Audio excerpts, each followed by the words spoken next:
Hey everyone, this is Teresa Hagel, Executive Editor of Special Projects and Sustainability at ASI. And this is Cassie Green, Content Director of Apparelist and Editor at Printing United Alliance.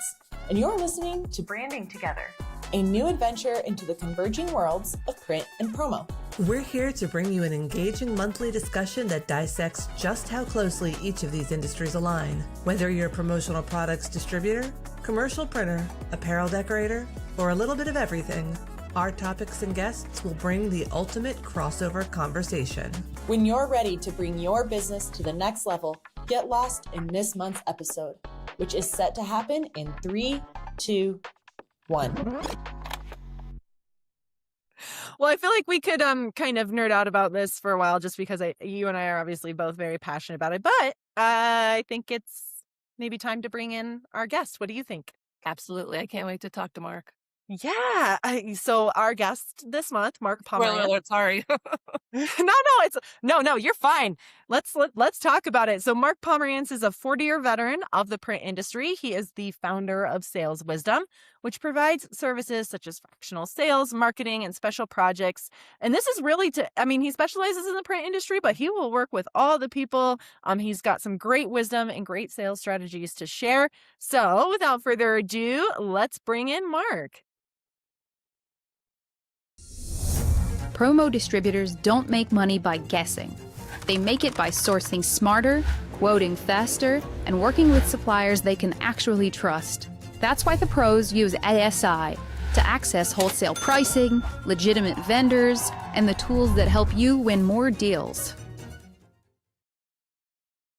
Mark, welcome to the Branding Together show. We're so excited to have you. Great to be here. Thank you, Cassie. Thank you, Teresa. I'm honored to be a guest on your program.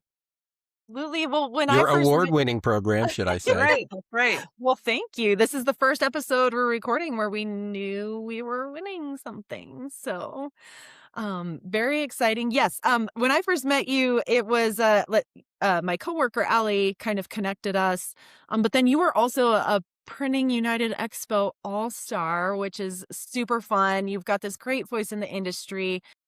But for those who maybe are a little unfamiliar with who you are, what you do in the industry, can you give us a little backstory? How did you come into printing industry? And then ultimately, why did you create Sales Wisdom? Yeah, thanks. It's obviously it's something I enjoy talking about, and I have at this point in my career is when I really get a chance to do that. But funny enough, like so many people in print or print-related businesses, I didn't set out to be in print. And I was very interested in photography when I was young, and I went to visit a school called RIT, which had a leading photography school, but also had this school of printing. And they just kind of suggested to me, you may want to look at that, and let's take a walk through on the way to the photo labs. And so being agreeable, I said, okay, I'll do that.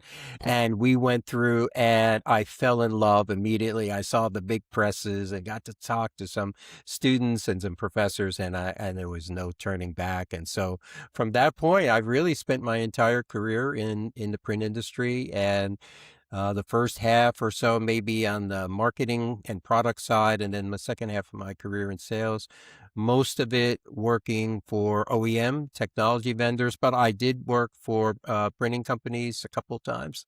And so I feel like I've got a bit of some of the perspective of how it feels on both sides. And how I came about the Sales Wisdom, of course, as I got towards the end of my career, I started to plan this, and I went and thought of the name. It derived from something my oldest daughter always called me, the Wise Owl.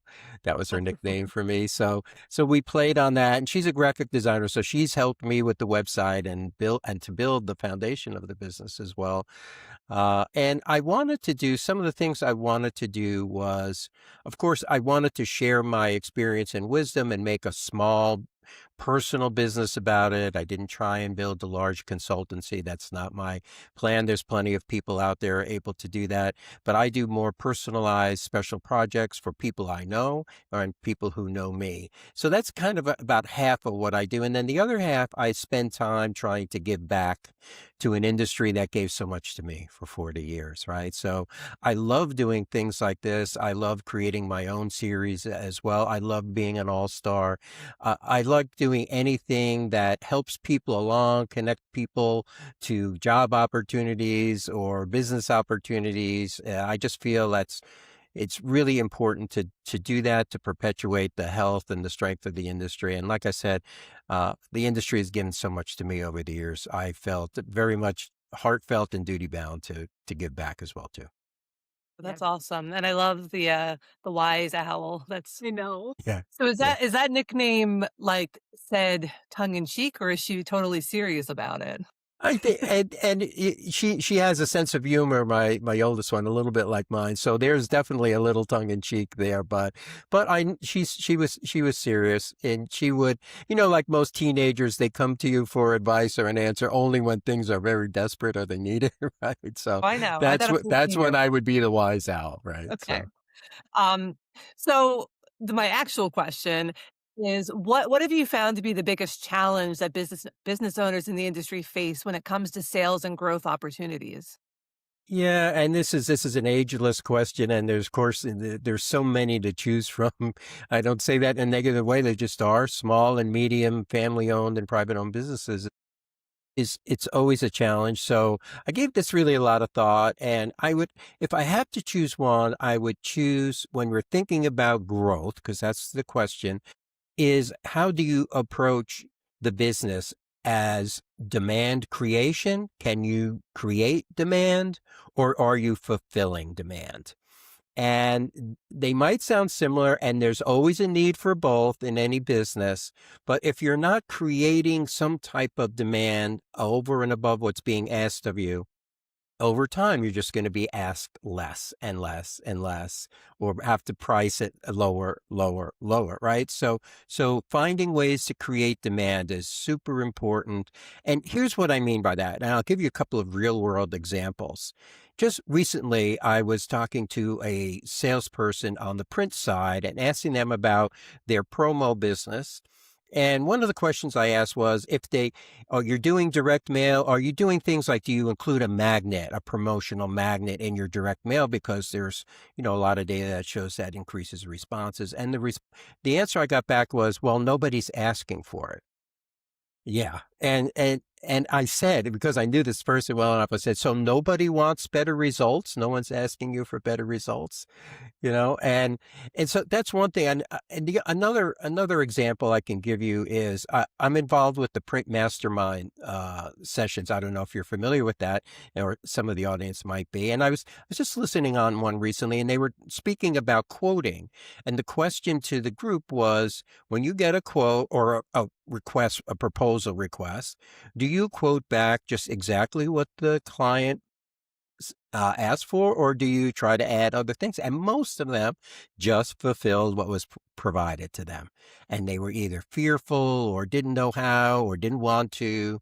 That's not what we do, as far as adding things.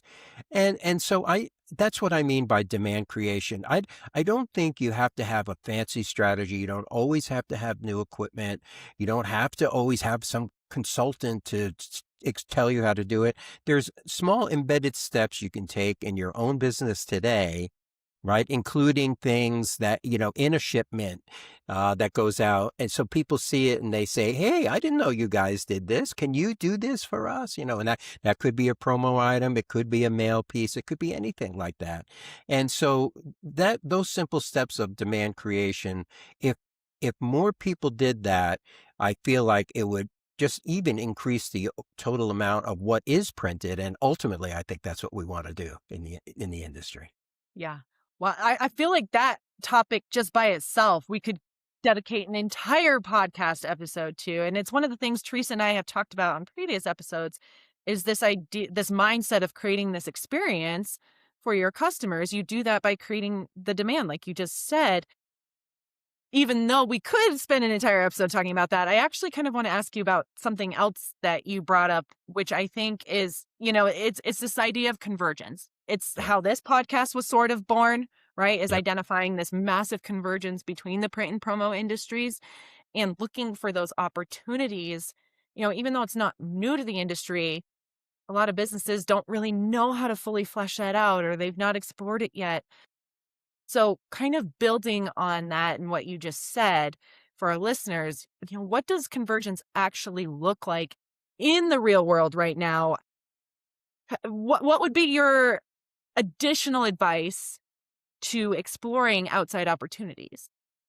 Yeah, it's a great. This is the heart of the question and the issues in the industry in the world we live in today. And Cassie, and you built that question well by saying this isn't really the first time, but but in the past, typically these were kind of technology driven things that happened that forced convergence and eliminated things. I don't think to me, that's not the case today, particularly if you're a small or medium business, because actually convergence is allowing people to do more with less. And why is that? Because I believe convergence is what's different about it this time is it's a client, a customer, a market driven thing, right? We used to have professional buyers, both on the print and the promo side, I'm sure, people that had titles like production managers, and they knew a lot. They were trained. They were dedicated to doing things like that. And that has pretty much gone away for the most part.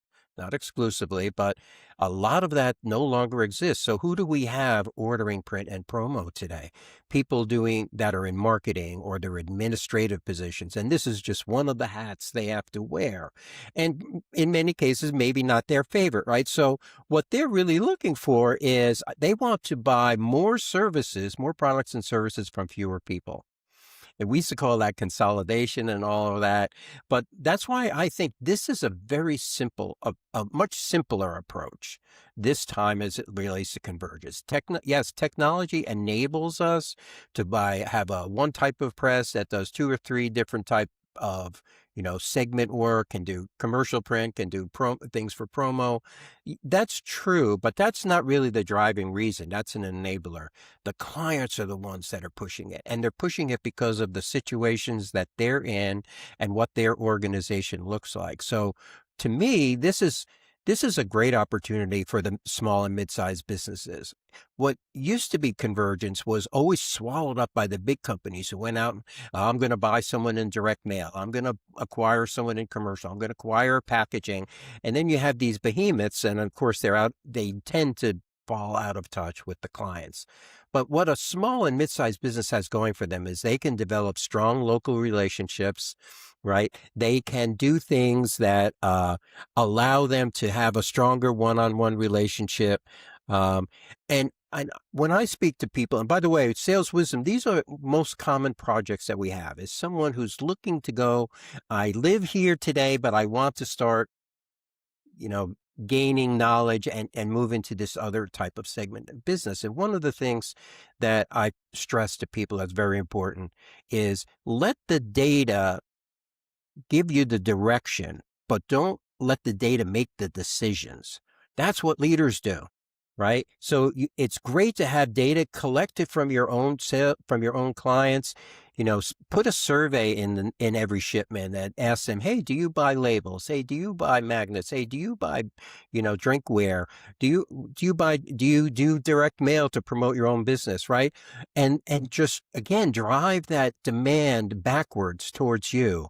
And so again, I don't think you always it doesn't have to be a major league effort. You could take small steps and start to, branch out into other aspects and other segments of business. And that's what's exciting to me. I don't think those past opportunities really looked like what the new opportunities look like today.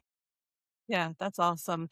And I love that idea of using data, but not letting it rule every decision. I think Yes. that really ties into, AI is such a big thing right now.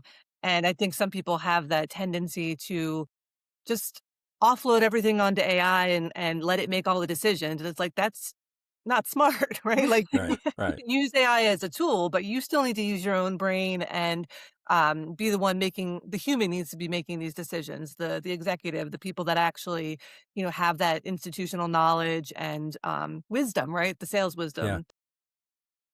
But what are some of the biggest misconceptions that companies have when they're trying to expand into adjacent markets? Well, and here's a real common one I hear, and I hear this on Print Mastermind, but I hear it out in the marketplace as well too. Is people are fearful that they need to be a subject matter expert on day one or day two, even, and you don't, right? You need to be a customer relationship expert. You need to be a customer expert. Know more about your customers and your clients than anybody else.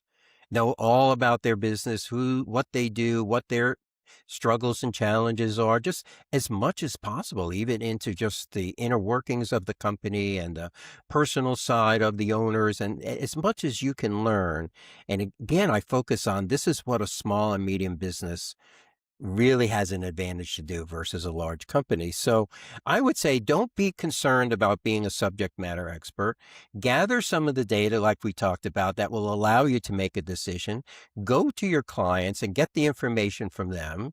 In my years as a sales manager and sales director, I used to bring up the topic, the answers to the test are at the customer. Right? Not here, not in our R&D or in our marketing team or whatever. The customer has the answers to the test. Go there, try and find as many answers as possible, right? And then work backwards from the customer. I mean, that's such an important thing. So, and the other thing I would say, particularly appealing to owners or leaders of companies in this case, is don't let what other people are doing determine what you're doing. I mean, now you're in a leadership position. This is the opportunity for you to differentiate yourself and your business and to lay the foundation for it going forward. So, you don't have to be the expert on all of that. Get help, right?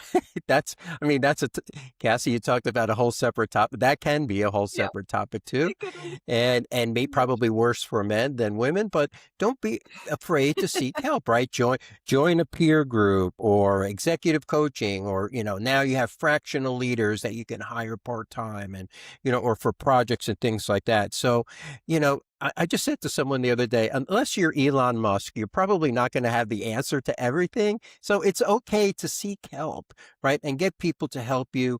You're in charge of creating that vision. You're in charge of the customer relationships. That's your IP, not your equipment, right? Anyone can buy the equipment, but what you do as a business is really the key factor. And so that's one of the misconceptions, I think, Teresa, is people feel that they're fearful that if they start to print labels that they have to know the label market like someone who's been doing it for 30 years. No, that's not the case. Yeah. I want to dig into something you just said, and you sort of alluded to this earlier. You mentioned the equipment, you mentioned the actual technology. It's something that a lot of people tend to get stuck on because you see this really cool new piece of equipment and you're like, man, that would really help me in my business. But why do you suggest starting with a business strategy first and then purchasing? I mean, what's the benefit there? Yeah, that's a great question, Cassie. And it's, I think I mentioned I spent the second half of my career in sales, and it was mostly capital equipment technology. So, but I was kind of the anti capital equipment salesperson in my approach. I always tried to work backwards from the customer. And the thing is, the technology itself typically doesn't solve the problem. That used to be the case when we had analog processes, and more and bigger and faster that was really the way to differentiate yourself. But that's no longer the case. I mean, those things have gone away, and personalization and print on demand and all of these other factors have definitely outrank the ability to do that now. So where does that leave us, right? It leaves us in a situation where what you need to do, again, if you know your client and you start with, that's my intellectual property, my relationship with them, and work backwards. What problem am I trying to solve? How can I solve it? And how you can solve it, yes, sometimes it will require, I need a 10-foot wide printer to do this work. There's nothing else would do it. Yeah, if that's the case, then obviously you have to look at equipment, but that's not always the case, right? A lot of times you have options to outsource, you have, and just make it a selling strategy for your company at first. You can partner with somebody Uh, I hear the term coopetition coming back recently, or like working with frenemies, to use like a newer term, right? So there's people that you can work with, right, to help solve the issues for your clients and probably drive business to both companies. And once you build that opportunity, you've defined it well, then I think looking at the new technology, once you've got a base of business, once you've got a knowledge, once you have, a little secure footing, now it starts to make sense. So for some people, yeah, they can start there and they might have their own reasons. They might have a history in it. They might have a large enough client that says, I'm willing to bring, $1 million worth of work to you. Okay, then I'll gladly go out and buy a new press to do that. But we all know that's rarely the case. You have to kind of glide into these situations as opposed to, it's not like a long flight and then you land, right? You have to move a little at a time. And so I think try and stress that there's options. Even over the years, sometimes to someone I was trying to sell something to, I remember asking, are you sure you're ready for this? Maybe you need to take another step first. I know someone who has capacity and would be more than willing to do this for you as a starting point. So that's what I mean by making the business decisions first. Don't color it, but the technology is exciting. Everybody wants it, but it's a lot of money. And if you didn't meet the expectations for whatever reason, or define them well, or even maybe misled or misunderstood from the client side, yeah, you can be in a world of hurt. And so you want to avoid that. You want to glide your way into that situation. Yeah, I can't tell you how many like horror stories we hear from the trade show floor or wherever out in the industry. Like, oh, I bought this piece of equipment. Now it's just a glorified paperweight. Yeah. Oh, yeah. Yeah, I know, paperweight. and I'm sure direct to garment has been through that That's stage as exactly well what too. I was thinking of. That's some of the times Yeah, I've heard and on the commercial DTG print side, paperweight. we've had the same kind of things over the years. But over time, both sides, quite honestly, it's not always the vendor as much as people would like to say it. Sometimes the clients don't know what they don't know. And they don't know how to define what they need either, too. So you have to be very careful about that, even as someone selling into it, and also as obviously as a buyer. Expectations are everything. I love the idea of you being like the anti-sales guy and scaring people away, because it's such a nice counter to that idea of like the slimy kind of salesperson who's pushing people no matter whether they need it or not. Because really, like, good salespeople are the ones who are forming these relationships with clients and helping kind of create solutions for them, right? Not just, getting them to spend the money. Obviously, you want to close the deal, but not in a way that's going to be hurting the relationship for the future. Um, Yeah. Yes. Thank you but for saying that, Teresa. but yeah, the thing I wanted to talk about next is just sort of like the idea of differentiation.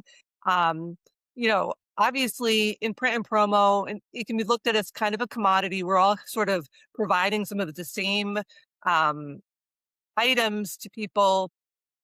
So you have to find a way to kind of stand out. So like, what are the companies that are most successful? What are they doing to stand out and be different than everyone else in the crowd? Yeah, another great question. And it's, the good thing about today's technology in print and finishing and all of the associated ones is the bar to entry has been lowered in general, right? If you look at wide format in particular, right? It's very easy to get into that.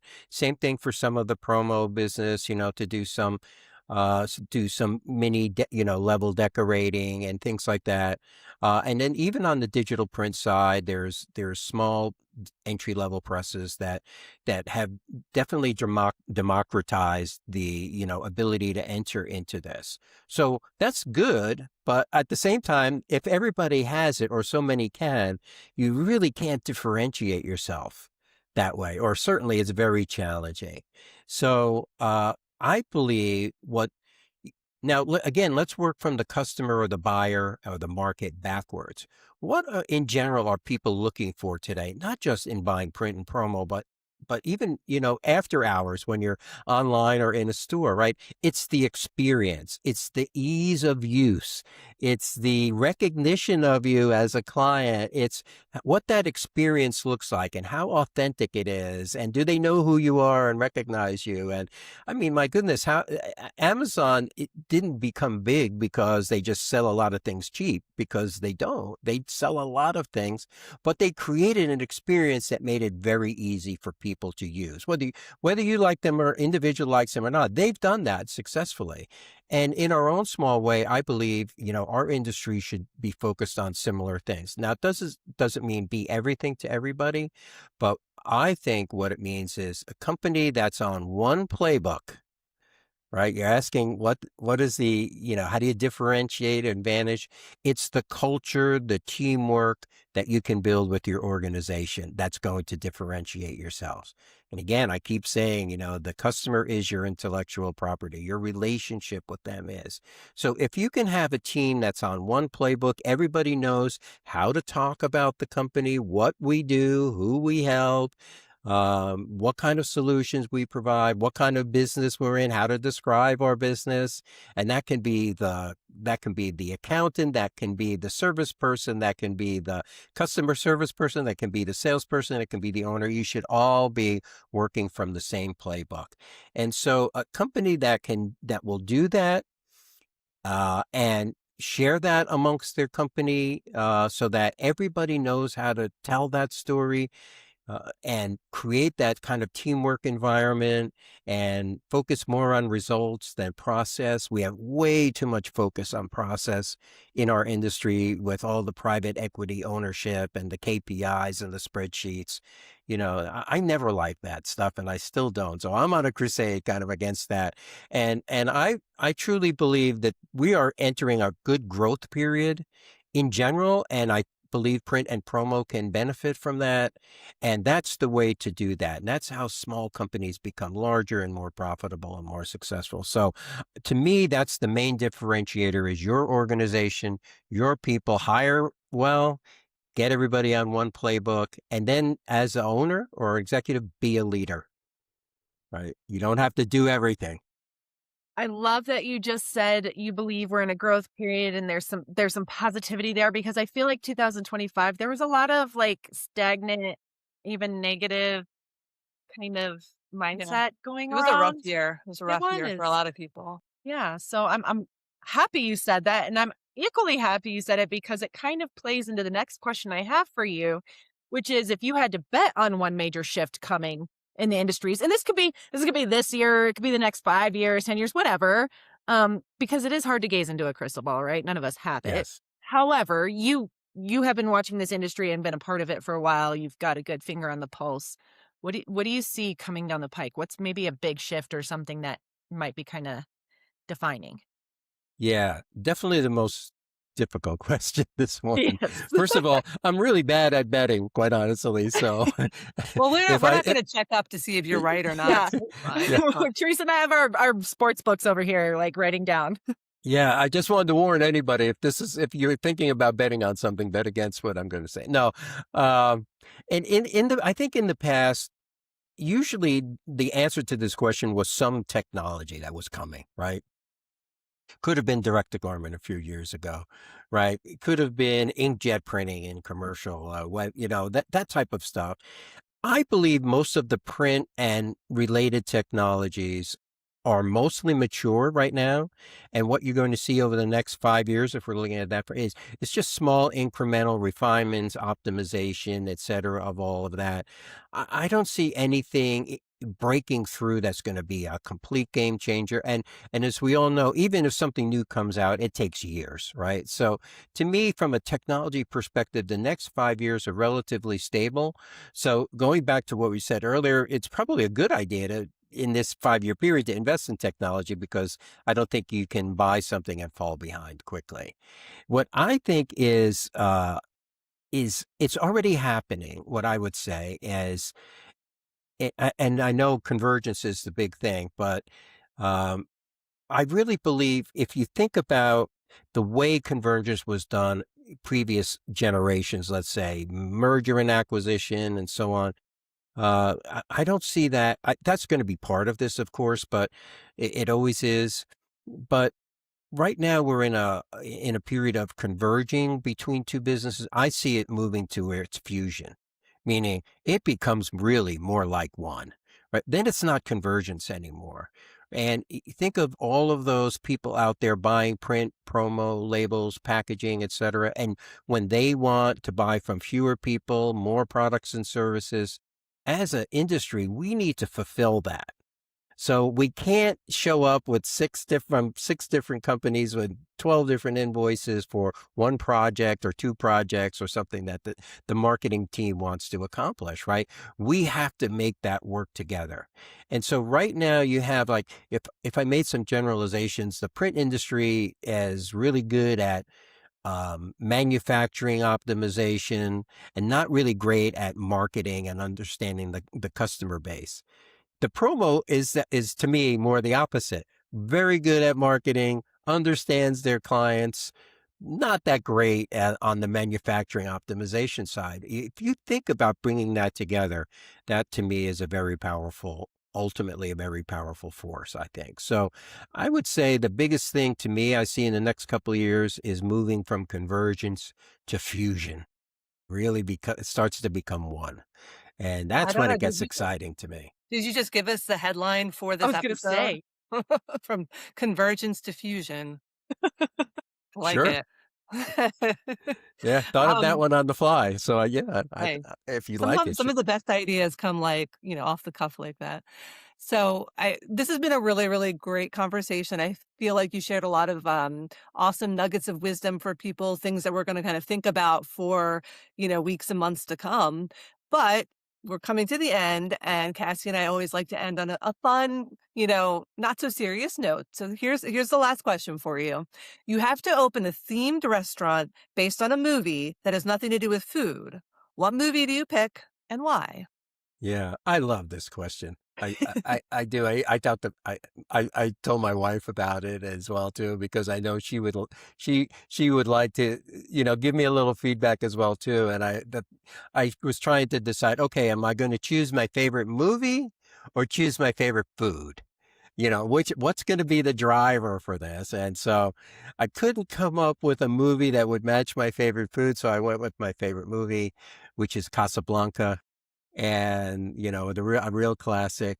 And so the restaurant then, if it was Casablanca, since I was in Morocco, would be Moroccan Mediterranean style food. So kind of a blue zone type of menu, if you're familiar with that. So lots of legumes, vegetables, beans, sauces, lamb and beef, but also tomato and a lot of fresh vegetables. And I like that food. Yeah. And it's popular today and becoming more popular. And that's good, right? Because, we're talking about things that are, good for you and not good for the pharmaceutical companies necessarily, right? So I'm good with that. But if I take the Casablanca theme one step further, I would definitely have to reserve a section I would call Rick's Cafe or something, and it would be more like a tavern and it would have some tavern foods there. So maybe Love somebody that. could sneak over there and get a Yeah, burger. yeah, yeah. And would there be a piano bar too aspect to it? Yes, yeah. Oh, I man. forgot the piano bar. Yeah. Fusion You're right. restaurant here. We've got a fusion going on. Yeah, yeah. Fusion all fits back nice around, with the full restaurant circle. theme. There we go. That's great. I love that, Mark. Well, thanks for a good interview, but mostly I would eat at that restaurant. So Oh, like it sounds great. So fun. our next business, Yeah, you guys in? Yeah. let's do it. Yeah, I like it too. But awesome. Well, again, Mark, thank you so much. I feel like you offered so much wisdom to our listeners. We'll be sure to share, all these notes in our show notes, links to websites, things like that. Just appreciate having you on. Well, great. Thank you. And, Cassie and Teresa, like I said, I meant it. It's really an honor to be here. I enjoy what you two are doing. I love watching your shows and your events and all of your podcasts, and just keep doing a great job, because you're bringing a lot of great information to the market and shining a light on a lot of important issues that people need to hear about. So thank you Thank for you. doing that. Thank you.